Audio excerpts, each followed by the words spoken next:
अस्सलाम वालेकुम, मैं हूं फखर दुरानी और आप देख रहे हैं फैक्ट चेक पाकिस्तान। आज 4 मौज़ूआत पे बात करेंगे। सबसे पहले बात करेंगे नवाज शरीफ के हवाले से। नवाज शरीफ ने जब जनरल कमर जावेद बाजवा को आर्मी चीफ तैनात किया, पहली मुलाकात में नवाज शरीफ ने जनरल कमर जावेद बाजवा को क्या अपना विजन बताया। 3 बुनियादी तौर के ऊपर मुतालबात उन्होंने किए कि वो आर्मी चीफ से क्या चाहते हैं। आज आपको अंदर की खबर बताऊंगा, इस हवाले से तफसीलन बात होगी। दूसरे नंबर पे बात करेंगे, इमरान खान की बहन अलीमा खान ने ये ऐलान किया है कि वो इमरान खान का मुकदमा वो इंटरनेशनल ह्यूमन राइट्स बॉडीज के प्लेटफॉर्म पे लेके जाएंगी। क्या इससे इमरान खान को कोई फायदा होगा या नुकसान होगा, इस पे भी तफसीलन बात होगी। तीसरे नंबर पे बात करेंगे, खैबर पख्तूनख्वा में काबीना सूबाई काबीना का हुजम 33 अरकान तक बढ़ा दिया गया है। 18वीं तरमीम के बाद ये क्या वायलेशन कर रहे हैं, इस पे भी तफसीलन बात होगी। और चौथे नंबर पे बात करेंगे, अमरीकी सदर ट्रंप अमरीका की तारीख के पहले सदर बन गए हैं जो कि सजा याफ्ता सदर होंगे। इसकी तफसीलात क्या हैं, इस पे भी बात होगी। सबसे पहले बात कर लेते हैं नवाज शरीफ के हवाले से। आपके इल्म में है कि जब जनरल राहील शरीफ का टेन्योर कंप्लीट हुआ तो ये कहा जाता था कि जनरल राहील शरीफ ने दबाव डाला है उस टाइम के जो वजीर आजम थे नवाज शरीफ के ऊपर कि उनको मजीद एक्सटेंशन दी जाए। ताहम नवाज शरीफ का जब भी टेन्योर आया वो कभी भी एक्सटेंशन के हामी नहीं रहे। यही वो वजह है कि उन्होंने जनरल राहील शरीफ का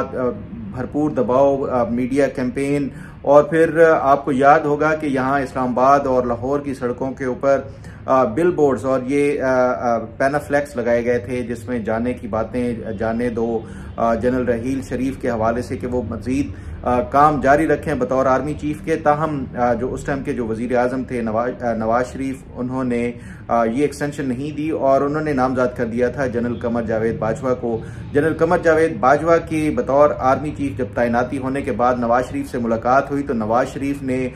उनसे 3 बुनियादी तौर के ऊपर मुतालबात किए कि वो बतौर एक वजीर आजम ये एक्सपेक्ट करते हैं कि जो आर्मी चीफ हैं और जो आर्मी बतौर इंस्टीट्यूशन, वो 3 वो कहते हैं कि उनसे एक्सपेक्ट करते हैं कि ये काम किए जाएंगे। पहला जो नवाज शरीफ ने जनरल कमर जावेद बाजवा से बतौर आर्मी चीफ मुतालबा किया वो ये था कि वो कहते हैं कि मुल्क में जो दहशतगर्दी है उसका आप खात्मा करें, और उसके साथ साथ दहशतगर्दी के साथ साथ जो जिहादी जो एलिमेंट्स से और इस हवाले से उसका जो है उसके हवाले से कोई काम करने का। दूसरा जो नवाज शरीफ ने मुतालबा किया था वो ये था कि वो इंडिया के साथ ताल्लुकात पाकिस्तान को बेहतर करने चाहिए। और तीसरा मुतालबा जो नवाज शरीफ ने जनरल कमर जावेद बाजवा से किया था वो ये था कि पाकिस्तान की मईशत के लिए इस्तेकाम, पॉलिटिकल स्टेबिलिटी और वो बहुत ज़्यादा ज़रूरी है। तो मुआशी तौर के ऊपर इस्तेकाम लाने के लिए भी आर्मी का बतौर इदारा जो है वो सिविलियन गवर्नमेंट के साथ जो है वो एक मिलजुल के काम करने के हवाले से वो किया गया। तो ज़रा ये बताते हैं कि ये नवाज शरीफ की तरफ से फोकस हमेशा से ही यही 3 चीज़ें, मुल्क से दहशतगर्दी का खात्मा, उसके साथ साथ जो दूसरा पड़ोसियों के साथ, खासतौर के ऊपर इंडिया के साथ, क्योंकि नवाज शरीफ ये समझते हैं कि इंडिया एक हकीकत है, आप अपने हमसाए जो हैं वो तब्दील नहीं कर सकते। और आजकल के जो दौर है उसमें इंडिया मुआशी तौर के ऊपर बहुत ज़्यादा आगे निकल गया है, तो इसलिए हमें उनके साथ ताल्लुकात बेहतर करने चाहिए। और तीसरा, मईशत के बगैर कोई भी मुल्क नहीं संभल सकता और ना ही कोई जमहूरियत जो है वो पनप सकती है। तो इन बुनियादों के ऊपर जो मेरे ज़राए ये बताते हैं कि नवाज शरीफ को उस टाइम ये इंश्योर कराया गया कि ये इन तीनों मुतालबात के ऊपर वो आर्मी बतौर इदारे के उनके साथ काम मिल के करेगी। और यही वो वजह, अगर हम देखें, ये उस दिन मैंने और एजाज सैयद ने टॉक शॉक में भी ये इस हवाले से डिस्कस किया था और एजाज सैयद ने इस हवाले से कहा कि जितना काम जनरल बाजवा ने मुल्क में दहशतगर्दी और खासतौर के ऊपर जो जिहादी एलिमेंट्स थे जो कि सरहद पार के हवाले से वो किया जाता था, उनके हवाले से जनरल बाजवा ने काम किया है, शायद ही किसी आर्मी चीफ ने किया हो। और ये इस हवाले से वो उनका और नवाज शरीफ का विजन दोनों का एक ही था और दोनों ने मिलके ही इस हवाले से वो जो है वो ये इस हवाले से भरपूर काम किया था। दूसरा जो मईशत के हवाले से अगर मैं आपको एग्जांपल दूं, अभी रिसेंटली जब ये मुस्लिम लीग नून की हुकूमत आई है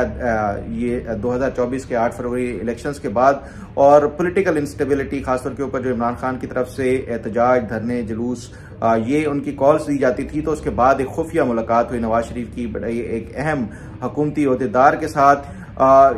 उनके जो मरी में घर है वहाँ पे, और नवाज शरीफ साहब ने उनको वहाँ पे क्लियर किया। जो आर्मी चीफ के हवाले से जो माजी का है वो तो मैंने आपको बता ही दिया है। जो इस हवाले से जो उनकी किसी अहम शख्सियत से मुलाकात हुई उसमें भी उन्होंने यही कहा कि देखें जो हमारी हुकूमत है हमने ख़ासतौर के ऊपर बड़े सख्त इकदाम लिए हैं, महंगाई के हवाले से हो, IMF के जितने भी मुतालबात थे वो हमने पूरे किए, और उसकी वजह से मुस्लिम लीग नून की जो पॉपुलैरिटी ग्राफ है वो अवाम में सख्त मकबूल हुआ है, क्योंकि इससे महंगाई बढ़ी है,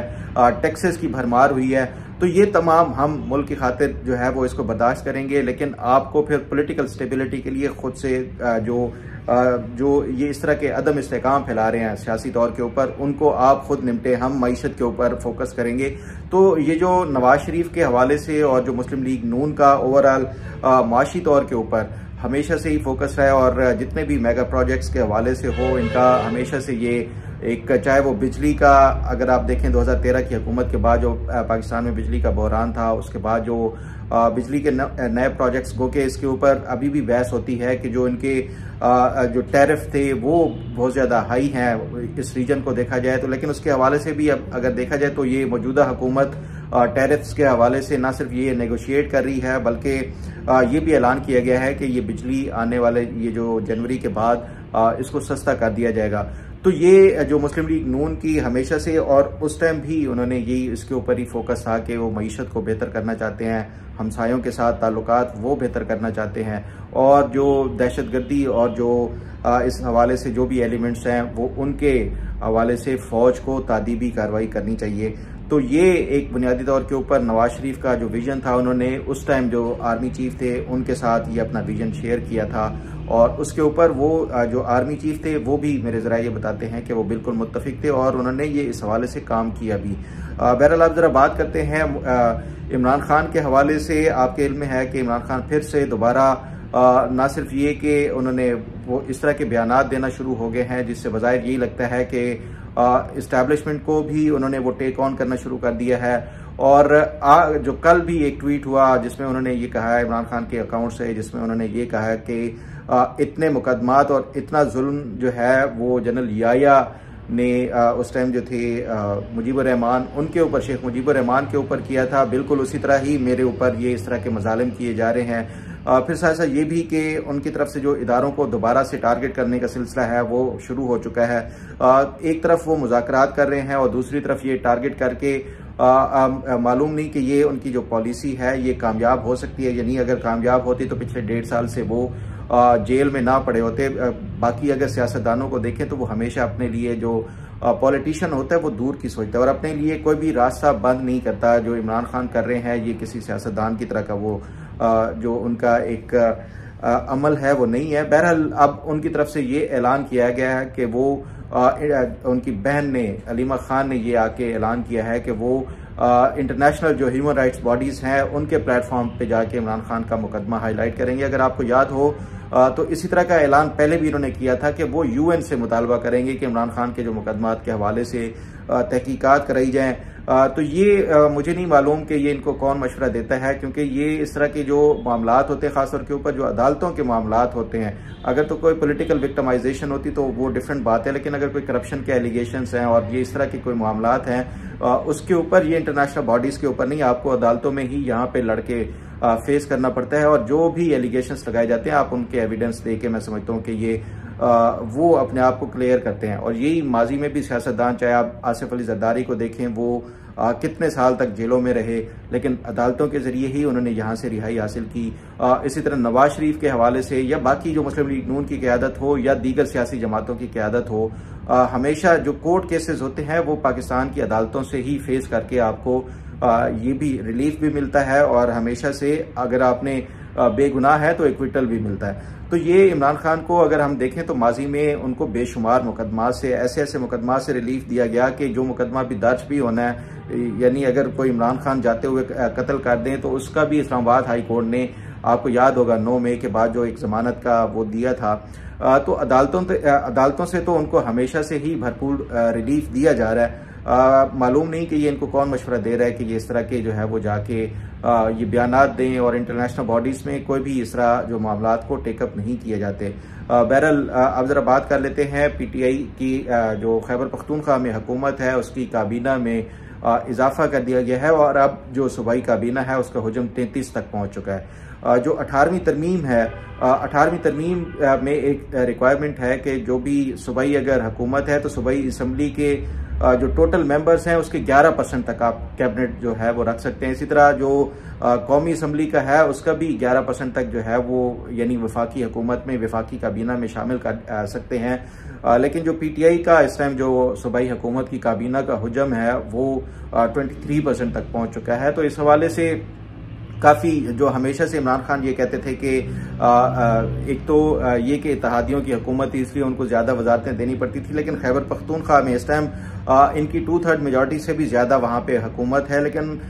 सवाल ये है कि अगर तो इलेक्टेड मेंबर्स को भी ये काबीना का हिस्सा बनाते तो वो और बात थी। अनइलेक्टेड इनमें जो है वो काफ़ी हद तक जो है वो अनइलेक्टेड जो मेंबर्स हैं उनको एडवाइजर्स और जो special assistant to chief minister लगाया गया है। 12 के करीब जो इन्होंने अनइलेक्टेड लोगों को लगाया है special assistant to chief minister और एडवाइजर के तौर के ऊपर। तो ये समझ नहीं आती कि या तो फिर ये अपने जो इलेक्टेड मेंबरान हैं उनको काबीना में शामिल करते, उस पर भी उनको भरोसा नहीं है, और अनइलेक्टेड लोगों का जो है वो एक लंबी कतार लगाते जा रहे हैं काबीना के हवाले से। तो मैं समझता हूँ कि ये खैबर पख्तूनख्वा का जो हमेशा से इमरान खान का था कि वो जो एक हमेशा से अवाम के हवाले से दर्द रखते थे कि वो अवाम का पैसा बचाया जाए, टैक्स का पैसा बचाया जाए। जो शुरू में उन्होंने जिस तरह के ऐलानात किए थे, अगर माजी में प्राइम मिनिस्टर के तौर के ऊपर भी उनको देखा जाए तो हेलीकॉप्टर्स के जरिए ऑफिस और ऑफिस से घर आना जाना था। तो ये इस तरह के जो PTI की तरफ से ये जो कॉल और फेल में तजाद है वो एक तरफ है, लेकिन उसके साथ साथ ये हमेशा से ऐसी जो है वो दावे करते हैं कि जैसे इनसे ज़्यादा जो ख़ासतौर पे जो अवाम का हमदर्द कोई शायद होगा। बहरहाल ये एक अच्छी मैं समझता हूँ कि रिवायत नहीं है कि ये काबीना का फिर एक तो इतना बड़ा हुजम और उसमें भी अनइलेक्टेड, आपकी 2/3 मेजॉरिटी होने के बावजूद भी अनइलेक्टेड अगर लोग रखेंगे तो ये लोग सवाल उठाएंगे। बहरहाल अब जरा बात कर लेते हैं सदर ट्रंप के हवाले से। उनको 10 को कल जो 10 जनवरी को सजा सुना दी गई है न्यूयॉर्क की एक अदालत से। ज्यूरी ने उनको 34 जो काउंट्स थे उनमें जो है वो मुजरिम करार देते हुए इनको सजा सुनाई है। गो कि इनको कोई जेल टाइम या इनके ऊपर कोई पेनल्टी नहीं लगाई गई, ताहम ये एक सिंबॉलिक जो एक सजा भी है वो इनको दी गई है। और ये कहा गया है कि ये जो सदर ट्रंप हैं वो उनके रिकॉर्ड का हिस्सा रहेगी। मतलब ये कि सदर ट्रंप का जो जब भी बतौर अमेरिका के सदर के तारुफ किया जाएगा तो उसमें ये भी साथ लिखा जाएगा कि इनको एक जो है वो सजा भी सुनाई गई थी, और वो सजा भी एक ऐसे केस में कि जो जिना के उसमें जुमरे में आता है। और इसमें जो है जो हश मनी के हवाले से ये जो केस था, अगर आपको उसका बैकग्राउंड का थोड़ा सा मैं बताता चलूं कि एक पोर्न स्टार थी स्टॉर्मी डैनियल, उनके साथ ये जो ट्रंप थे इनका कोई रिलेशनशिप था। और उसके बाद जब ये 2016 का बतौर सदर के इलेक्शन कॉन्टेस्ट करने लगे थे तो उसने स्टॉर्मी डैनियल ने ये इंकशाफात किए। तो सदर ट्रंप ने उसको खामोश कराने के लिए स्टॉर्मी डैनियल को अपने वकला के जरिए और अपने जो एडवाइजर्स थे उनके जरिए $1,30,000 उसको स्टॉर्मी डैनियल को दिए कि वो खामोश हो जाए। स्टॉर्मी डैनियल को जो खामोश कराने के लिए पैसे दिए गए थे वो डोनाल्ड ट्रंप ने अपनी कंपनी के अकाउंट से दिए थे, और कंपनी के अकाउंट्स में ये मेंशन नहीं किया उन्होंने कि ये किस वजह से और किस लिए दिया गया है। तो इसलिए ये खुद बुद करके इन्होंने और अकाउंट्स में जो हेरा फेरी करके ये जो $1,30,000 स्टॉर्मी डैनियल को दिया गया था वो उस सिलसिले में ये इनके ऊपर मुकदमा बनाया गया कि ये इन्होंने हशमनी और वो इस हवाले से जो अपने अकाउंट्स हैं उनमें खुद बुद की है। उस बुनियाद के ऊपर ये मुकदमा चलता रहा। पिछले साल जुलाई में इसका फैसला आना था, जुलाई में नहीं आया। फिर नवंबर में अनाउंस किया गया था कि नवंबर में सुनाया जाएगा, लेकिन फिर वो इलेक्शंस की वजह से वो डिले हो गया। अब फाइनली 10 जनवरी को सुनाया गया है, और ये जज ने जो ये साथ साथ ये भी कहा है कि ये जो सजा है ये इनके रिकॉर्ड का हिस्सा बनाया जाए। यानी सदर ट्रंप को अब जब भी उनका ये तारुफ कराया जाएगा बतौर अमरीकी सदर के तौर के ऊपर, तो ये उसके साथ साथ होगा कि ये सजा याफ्ता अमरीका के सदर हैं, और ये अमरीका की तारीख का पहला सदर होगा जिसको सजा मिली है और उसके बाद भी वो सदर बना है। ताहम ये एक इंटरेस्टिंग और वो है, इस पे ट्रंप ने ये ऐलान किया है कि वो इस फैसले को चैलेंज करेंगे, लेकिन मैं नहीं समझता कि क्योंकि ये जो ज्यूरी का इस तरह का जो फैसला होता है, अगर अमेरिकन जो जुडिशियल सिस्टम को समझा जाए तो ये मैं नहीं समझता कि ये उसको वापस किया जा सकता है। जो जज की जो ज्यूरी ने अगर ये वो दे दिया, अपना वर्डिक्ट दे दिया है, तो ये ट्रंप का जो है वो नहीं हो सकता। ताहम जो ट्रंप एक पॉपुलिस्ट जो लीडर है जिस तरह, तो वो इस तरह के जो ड्रामे और वो लगाता रहेगा, लेकिन मुझे नहीं लगता कि ये जो सजा है वो किसी सूरत भी वापस होगी। उम्मीद है आपको आज का प्रोग्राम भी पसंद आएगा। अल्लाह ताला आपका हामी नासिर हो। अल्लाह हाफिज।